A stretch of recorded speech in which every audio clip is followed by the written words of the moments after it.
Is it realistic to take a big boat like this Schaefer 375 in close to the beach or up to your favourite sandbar?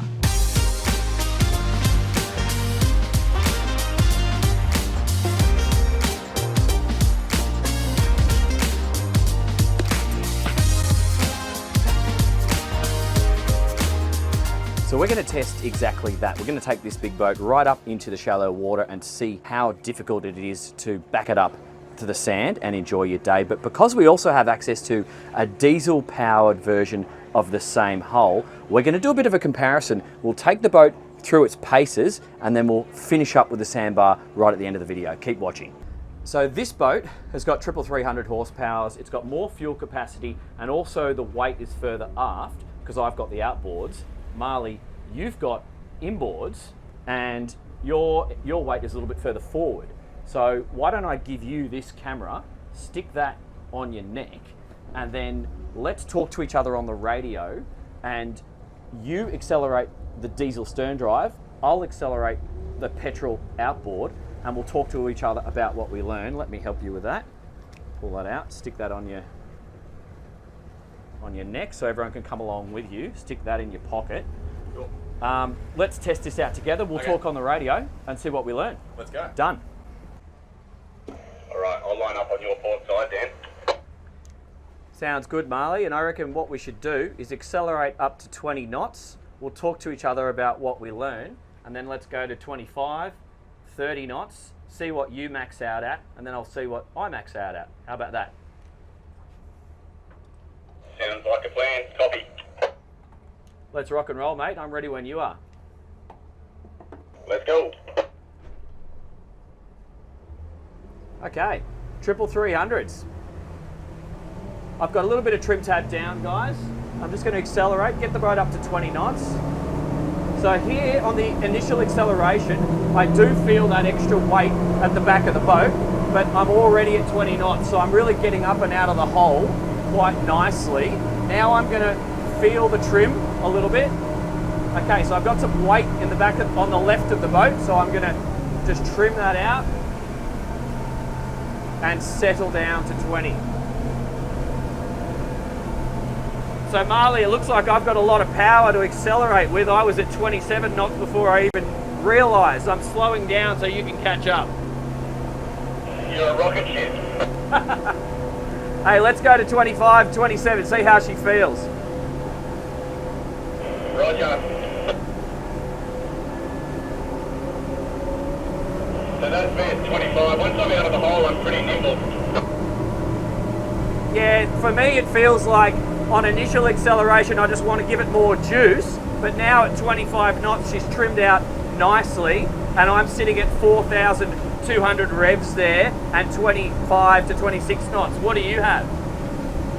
Yeah, I felt a little slow getting out of the hole with those diesels, but now I'm doing about 3,000 RPM, getting about 25 knots, but only burning 80 litres an hour combined. Nice. Okay, well, why don't we go to 30 knots and see what we discover?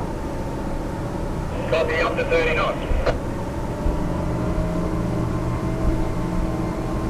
Okay, 4,800 revs. I feel like she leaps straight up to 30 for me.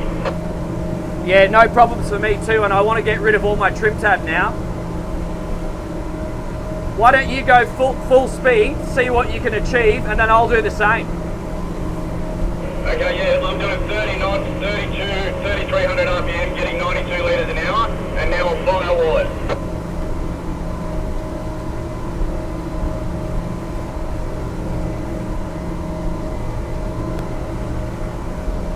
Is that your full speed there, Marley?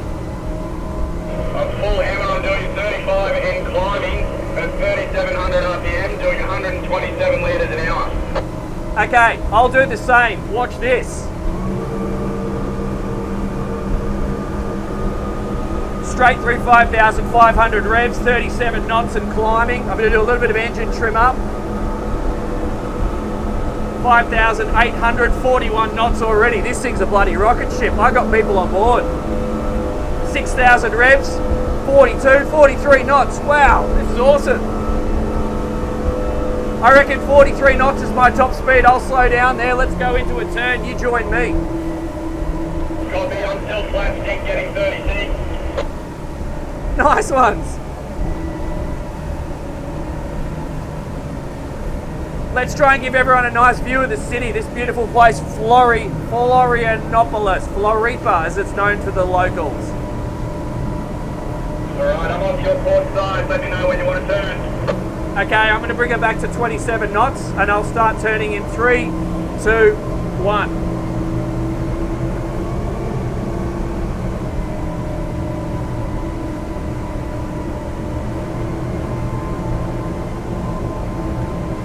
I feel like my visibility is really good on this one. I can see you quite easily.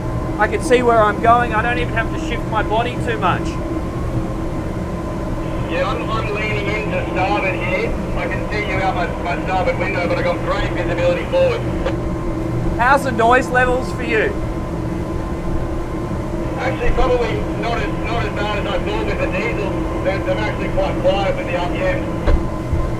So it's fairly noticeable for me, but it's not intrusive, I would say. And as you vary the revs at different speeds, you can go to social mode or flat stick mode.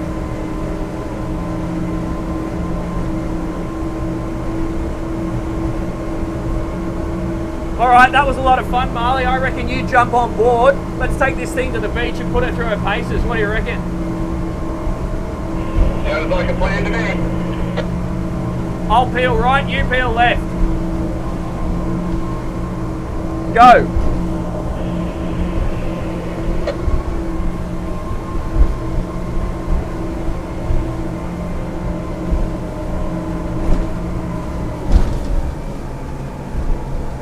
Okay, now it's clear of the other boats. Time to check the fuel flow on this boat. A couple of differences. We have more fuel capacity in the tank, 1,035 litres as opposed to 690 on the diesel version. Obviously we've got 3 engines, but actually we're a lighter boat compared to the other one. So it's just a little interesting observation there. I'm going to get it back up to those same speeds, talk about the fuel flow, and then I'll put her through a couple of turns, finishing off with a full speed run and share with you what I learned. I've got the active trim on right now. That's controlling the angle of the engines. However, I'm going to manually control the Lenco trim tabs just there. I've got the seat bolsters flipped up. It's actually quite a nice helm in terms of different sizes of people. So I'm standing 5'7", got that much room above my head right now, but I can also lower these seats down. So if you're a real tall person, you can be catered for by flopping the seats down. I'll show that in more detail in the walkthrough. And if you're a shorter guy or girl, you can also flip out this seat, a floor just here, which will give you another 6 inches height. You could probably actually put your head through the roof. So they're really catering for all sizes of people. I'm gonna put this in the American category of ergonomics and design. A lot of the European boats can be a bit tight in terms of the space. This boat is definitely not. It's really expansive. You feel like you got a lot of space to play with here at the helm. Okay, drives down, accelerating 1600 revs, and let's just go. Boat like this, I just commit to it, get the thing on the plane. I felt that power before, so I'm straight up to 4,500 revs and let the boat accelerate. I've got about half trim tab down and I'm already at 20 knots and climbing. I'll just give it some more, let the boat pop. 5,000 revs, 25 knots, and now I'm going to settle. Just play with the trim a little bit. There we go. Okay, so 25 knots, I'm doing 172 litres for all 3. That's 4,500 revs. 4,500 revs. Feels like she wants to go a little bit quicker, so I'm just gonna increase that speed a little bit.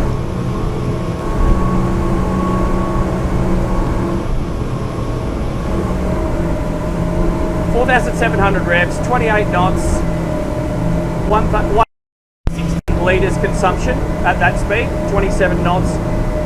The revs are varying a little bit. I'm going to start to put her into a slow bank to the left. I don't want to go to the right because we've got people swimming in the water. So that 26 feels quite good. The boat's trimmed well, only with a couple of tabs on the trim tabs down. So you've got plenty of travel to give it more trim if you have more passengers around the boat, moving aft, and the stern out a little bit. Let's just give it a little bit more power. Now I'm going into the wind chop.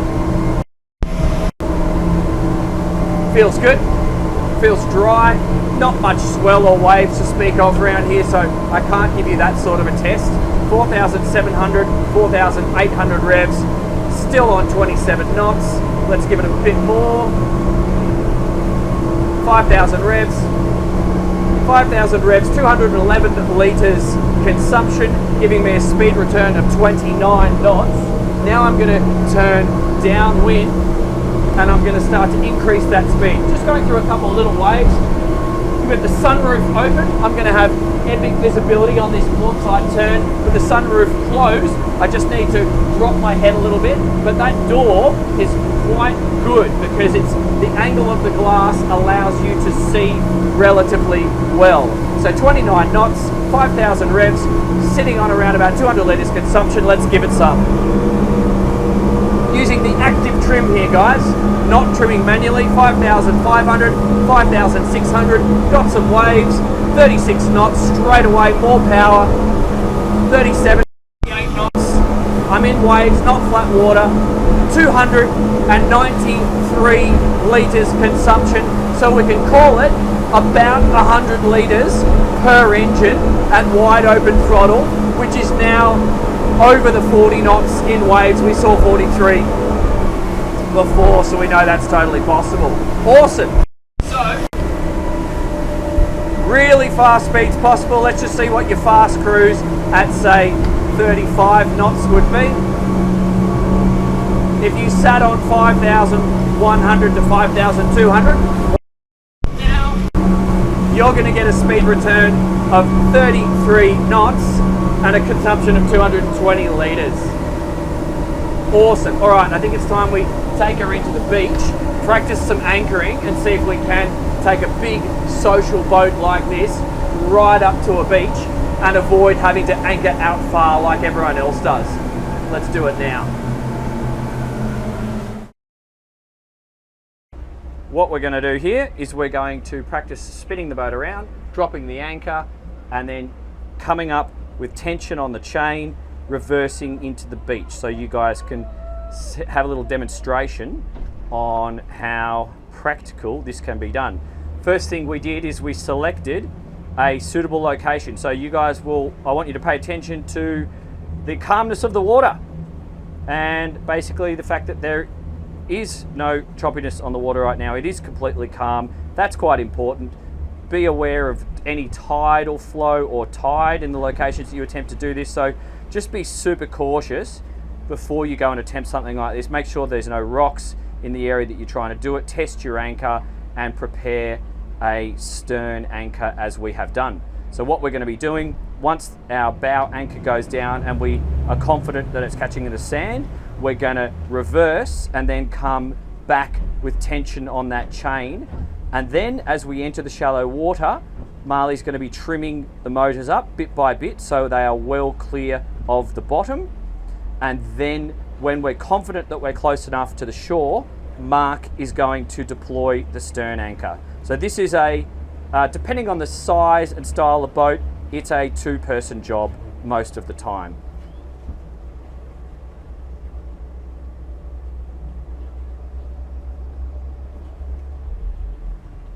So Marley's just lining the boat up now, and the anchor's going down. That's clear of the bow roller, Marley, so looking good.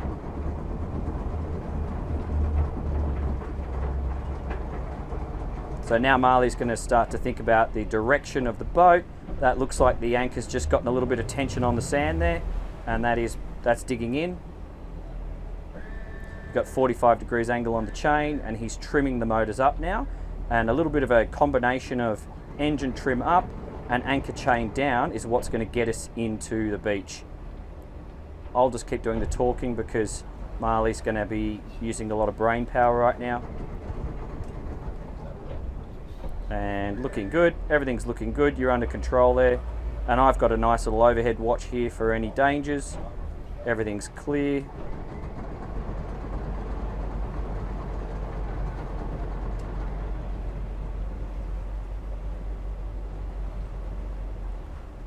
as you can see, the chain is now controlling our bow guys, so it's just the engines which is pulling us back, and we're working that engines and the chain, and we're going to get as close as we can, and we're basically just going to pick the best spot.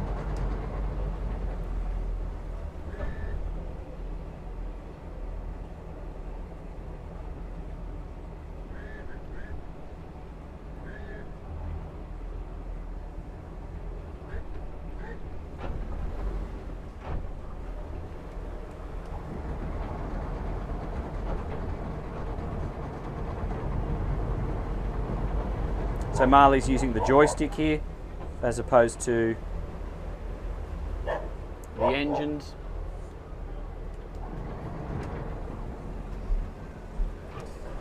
And now Mark's getting ready with the stern anchor. We're just approaching. Your engines look clear, Marley.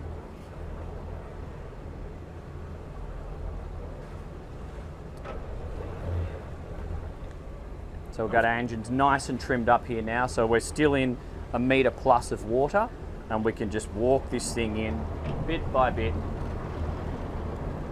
The props are clear at the bottom, everything looks good, and you can even just do one engine at a time, just keep things moving super slow and ginger. Again, that's why we've picked this location. The chain's just going tight there, Marley, and you could just give it a little bit more. We still have about 3 metres we could go back before we want to really trim those engines up. And Mark's going to be thinking about doing a big throw. Not yet. And you can do one little trim up on the engines.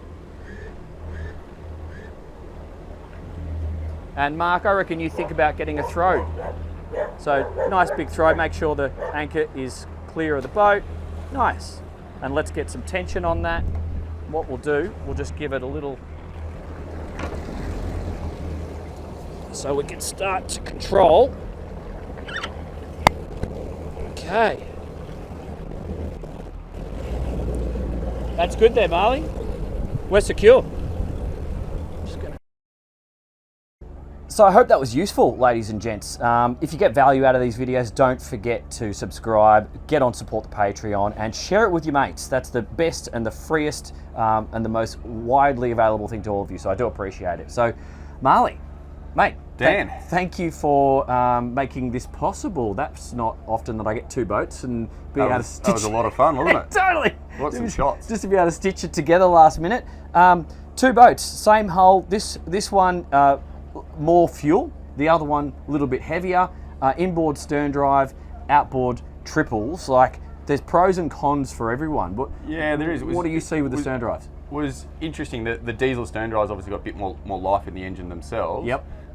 It was a bit slower out of the hole. Yep. But then once it was cruising, it was actually pretty efficient. Yep. And also from a layout perspective, that transom's pretty hard to beat. Sure. I mean, we've got these drop down sides, which does help, but yep. you know, having full transom is definitely a bonus. Yep. You can still trim them up and get in the sandbar. Maybe not as shallow as you get with these yep. these outboards, but yeah, there's pros and cons to both for sure. And that's where I see this outboard standing out for some people. You know, if you've got a few miles to eat up to your favourite destination, like where we are right now, we're spoilt for choice, but with speed, you can pick the place. Cruised here at 40 knots. You totally could. You know, cover some ground and then trim up and get in shallow. Exactly. And whilst those fuel flow numbers look a little bit high at the top speeds, when you're doing 40 knots, you're getting there really soon. So I think that's something a lot of people don't consider. Litres per nautical mile is the most important thing. 100%. If you're only travelling for half the speed, exactly. half the time. So yeah. So I found this thing gets up and out of the hole a lot quicker.